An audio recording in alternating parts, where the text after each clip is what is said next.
Praise the lord. యేసుక్రీస్తు నామముపేట మీ అందరికీ శుభములు.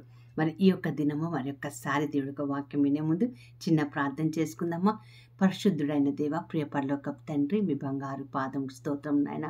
గడిచిన కాలమంతా నీ కృపలో భద్రపరచుకొని మరొక దినము నీ వాక్యం కొరకు కనిపెట్టుకొని ఎదురు చూసే కృపను మాకు ఇచ్చినందుకు ప్రభా, అంతేకాకుండా జీవితం లెక్కలో మమ్మల్ని ఉంచిన దేవా నీకు వందనాలు చెప్తూ, నువ్వు మాట్లాడుతుండగా వినగలిగిన చెవులు మాకు దయచేయమని, అర్థం చేసుకునే మనసు దయచేయమని యేసు నామమున ప్రార్థించి వేడుకొంచున్నాము తండ్రి.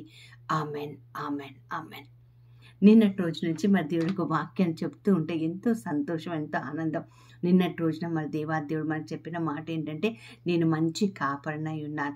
కాపరి ఎంత మంచివాడో అన్నది నిన్నటి రోజున మనం నేర్చుకున్నాం. మరి ఈరోజు పరిశుద్ధాత్మ దేవుడు మరో సంతోషకరమైన మాట నా హృదయంలో పెట్టి ఉన్నారు.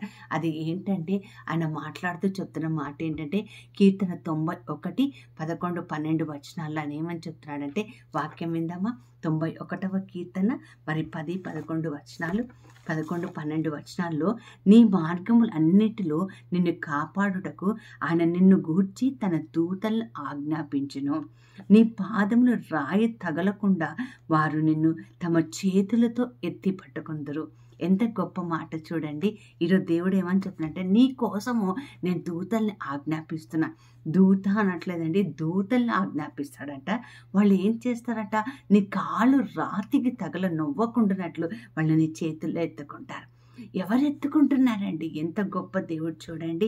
ముదిమి వచ్చి వరకు మనం ఎత్తుకునే దేవుడు నీ కోసం, నా కోసం దేవదూతల్ని కాపుదల గురించి ఆయన మనతో మాట్లాడుతున్న మాట ఏంటంటే, I will command my angels concerning you. నా వ్యక్తిగత జీవితంలో నేను చూసినట్లయితే, నా జీవితపు ప్రతి మలుపులో ఒక్కొక్కసారి అర్థం కాని పరిస్థితిలో ఉన్నప్పుడు, ఒక శ్రమ గుండా వెళ్తున్నప్పుడు, కన్ఫ్యూజన్ గుండా వెళ్తున్నప్పుడు దేవదూతల సహాయము నేను నా జీవితంలో అనుభవించానండి. మరి ఈ దేవదూతలు ఏమేం చేస్తారు? దేవుడు ఆజ్ఞను తీసుకొని వచ్చిన వాళ్ళు, దేవుడు ఆజ్ఞాపించినట్టుగా మనకు సహాయం చేసిన వాళ్ళు, మొట్టమొదటిగా మనం ఏం చేస్తారంటే, వాళ్ళు మనకి శుభవార్తను పంపిస్తూ ఉంటారు. ఎంత గొప్ప దేవుడండి. మన కోసం శుభవార్తలు దేవదూతల ద్వారా పంపిస్తుంటారు. ఒక్కొక్కసారి మనకి ఫోన్ కాల్స్ వస్తుంటాయి. ఒక్కొక్కసారి కొంతమంది మనుషులు వచ్చి కూర్చొని ఉంటారు. వాళ్ళు ఏదో ఒక రూపంలో మనం నిందిస్తుంటారు, బాధ పెడుతుంటారు. వాళ్ళ సమాచారం అంతా కూడా మన గుండె నిండా పిండేసినట్టుగా అనిపిస్తుంది.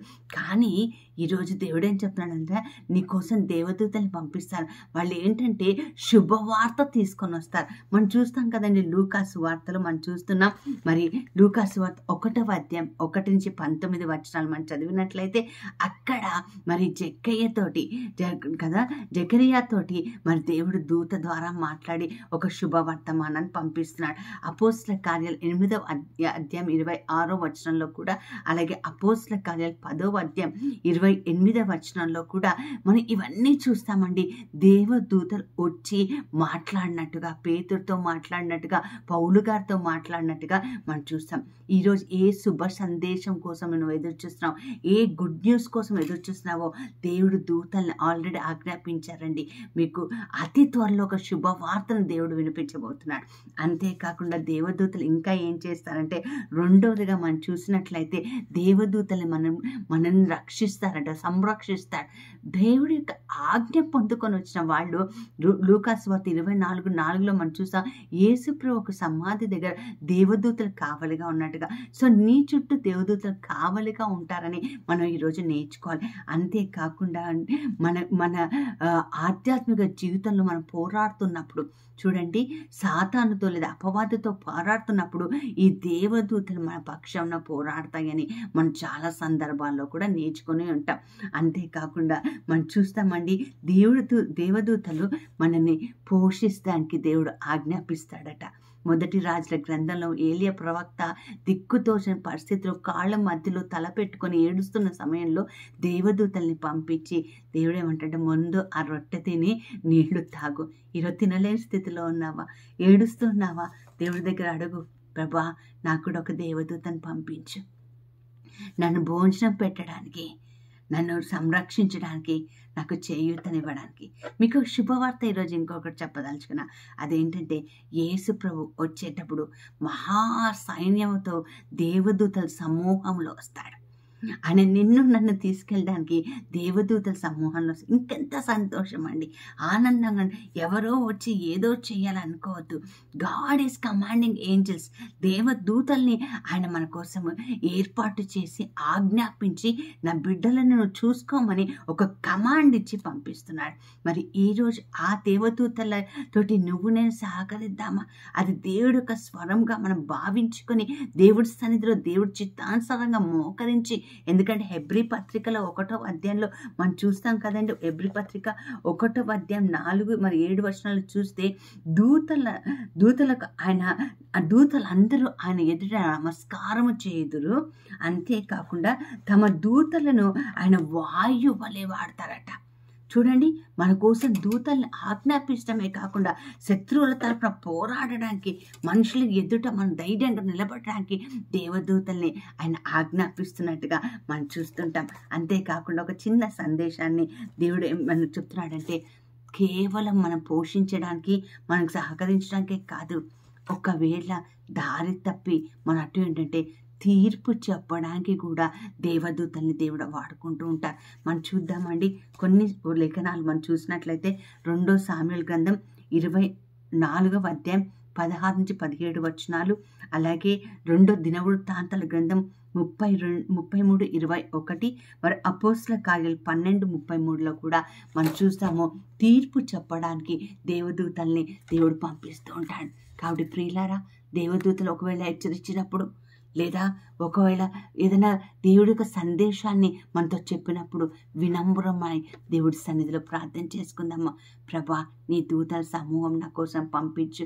నేను పడుకున్నప్పుడు, లేచినప్పుడు, నేను మాట్లాడేటప్పుడు అన్ని వేళ నన్ను నడిపించడానికి నాకు ఒక దేవదూత కావాలి. నా జీవితంలో కూడా నేను ఈరోజు అమెరికా దేశంలో వచ్చి వాక్యం చెప్పడానికి కొంతమందిని దేవుడు వాడుకున్నారండి. వాళ్ళు దేవదూతల్లాగా నా జీవితంలో పనిచేసి ఉన్నారు. ప్రియులారా, ఈరోజు దేవుడితో మాట్లాడదాం. ప్రభా, నీ దేవదూతల సమూహం నాకు ఇవ్వమని ప్రభుని అడుగుదామా? అలాంటి కృప దేవుడు దయచేయను గాక. చిన్న ప్రార్థన చేసుకుందాం. పరిశుద్ధుడైన దేవ, ప్రియ పరలోకపు తండ్రి, నేను అనాథగా నేను వదిలిపెట్టను. నువ్వు నాకు ప్రియమైన బిడ్డవు. నా ప్రజల కోసం వాళ్ళు కాలు రాతికి తగలకుండా నవ్వకున్నట్లు నా దూతలు ఆజ్ఞాపించి వాళ్ళ చేతులతో నా బిడ్డలను ఎత్తుకునేటట్టుగా చేస్తానని వాగ్దానం ఇచ్చిన దేవా, నీకు వందనాలు. మమ్మల్ని పోషించడానికి దేవదూతల్ని పంపిస్తున్నావు, మమ్మల్ని సరిచేయడానికి దేవదూతల్ని పంపిస్తున్నావు, మాకు తోడుగా ఉండడానికి దేవదూతల్ని పంపిస్తున్నావు. ఎన్నో రోజుల నుంచి ఒక శుభవార్త విందామని ఎదురు చూస్తున్నాం ప్రభా. ఆ శుభవార్త కోసం కూడా శుభవచనాలతో దేవదూతను పంపుతున్నందుకు నీకు వందనాలు చెప్తూ, నీ సమూహంలో, నీ దేవదూతల సమూహంలో ఒకరోజు కొనిపోబడినప్పుడు నీతో కలిసి వచ్చే కృపను దయచేయమని యేసు నామమున ప్రార్థించి వేడుకొంచున్నాం తండ్రి. Amen, amen, amen. God bless you. దేవుడు మిమ్మల్ని దీవించిన గాక.